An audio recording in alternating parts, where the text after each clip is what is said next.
मलिक साहब एक बार आगे भेज दिया ने लेगू ना बताया नुकसान मेरे लगा दो एक इलाज होना चाहिए। तीसरा कांड है साहब इन हॉस्पिटल में, पहले नहीं है। जी चाहे 11 साल में मैं एक बार आप लोग आराम से मैं जाके आप आओगे ना। हां सबसे पहले तो एक बहुत दुखद घटना है और हम सब के लिए भी दुखद है। एक बहुत होनहार और वरिष्ठ प्रशासनिक अधिकारी और विशेष रूप से वो भी बहन बहुत कम उम्र में ही हमको सबको छोड़कर चली गई। अब जहाँ तक ये आपके समाचार पत्रों के मार्फत अनेक लोगों की जुबानी मार्फत ये आ रहा है कि इलाज में अस्पताल से कहीं न कहीं लापरवाही हुई, इसकी निश्चित जानकारी नहीं है।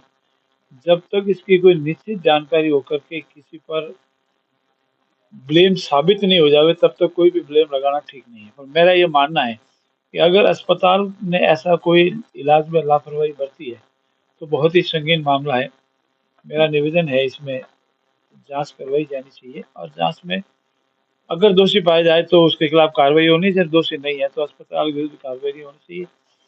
मारवाड़ी में कहते हैं दूध का दूध और पानी का पानी होना चाहिए ताकि शंकाओं का समाधान हो जाए। मैं पुनः दिवंगत आत्मा के चरणों में वंदन करता हूँ और प्रभु से प्रार्थना करता हूँ कि दिवंगत आत्मा को अपने श्री चरणों में स्थान दे और परिजनों को इस असीम दुख को सहन करने की क्षमता प्रदान करे।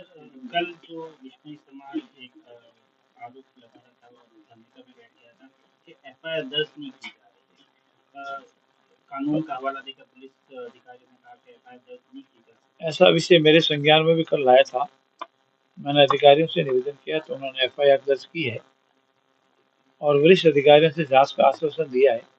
मुझे पूर्ण विश्वास है कि वरिष्ठ अधिकारी जो समाज के बंधुओं ने शंका व्यक्त की है, आरोप लगाए हैं और उनका प्रथम दृष्टया ही उनका मानना है कि नहीं इलाज में लापरवाही हुई है, उसी वजह से वरिष्ठ प्रशासनिक अधिकारी बहन की डेथ हुई है। तो मेरा ये मानना है कि इसकी निश्चित रूप से जांच होनी चाहिए और जो तथ्य वास्तविक है वो उजागर होने चाहिए और वास्तविक तथ्य उजागर होंगे और इलाज में लापरवाही से डेथ हुई तो बहुत ही संगीन मामला है और अगर इलाज में लापरवाही नहीं हुई है तो अन्यथा किसी को परेशान नहीं किया जाए, लेकिन इलाज में लापरवाही हुई तो सख्त या उसके खिलाफ कार्रवाई की जाए, ऐसा हमारा मानना है।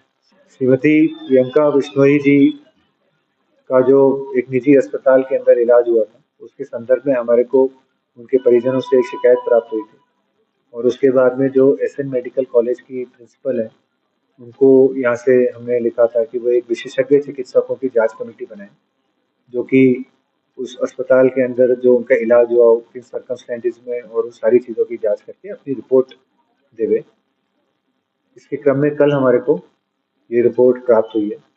रिपोर्ट की जो इंट्रिकेट डिटेल्स हैं देखो वो तो मैं आपको नहीं बता पाऊंगा क्योंकि इसमें पेशेंट की निष्ठा और फर्दर जो इन्वेस्टिगेशन होता है उसको ऑनगोइंग ये मैटर है। किंतु इस रिपोर्ट के अंदर जो भी बातें आई हैं उसके ऊपर फिर फर्दर कार्रवाई के लिए फर्दर जो एक्शन होना है उसके लिए हमने ये राज्य सरकार को लिखा है और इसमें पूर्ण तरीके से निष्पक्ष तरीके से प्रभावी कार्रवाई की जाए।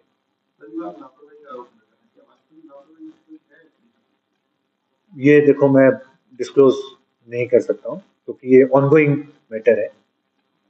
वो मैटर यदि कंक्लूड हो जाता है देखिए तो मैं करता और इसके अंदर आपको भी विदित है कि पुलिस केस भी है तो ऑनगोइंग इन्वेस्टिगेशन के बारे में देखो मैं कमेंट नहीं कर सकता हूँ, मगर ये मैं आपको जरूर एश्योर करता हूँ कि प्रकरण को पूरी गंभीरता के साथ में लिया जा रहा है, पूरी गंभीरता के साथ में फॉलोअप किया जा रहा है तथा टोटल निष्पक्ष तरीके से शीघ्र इसको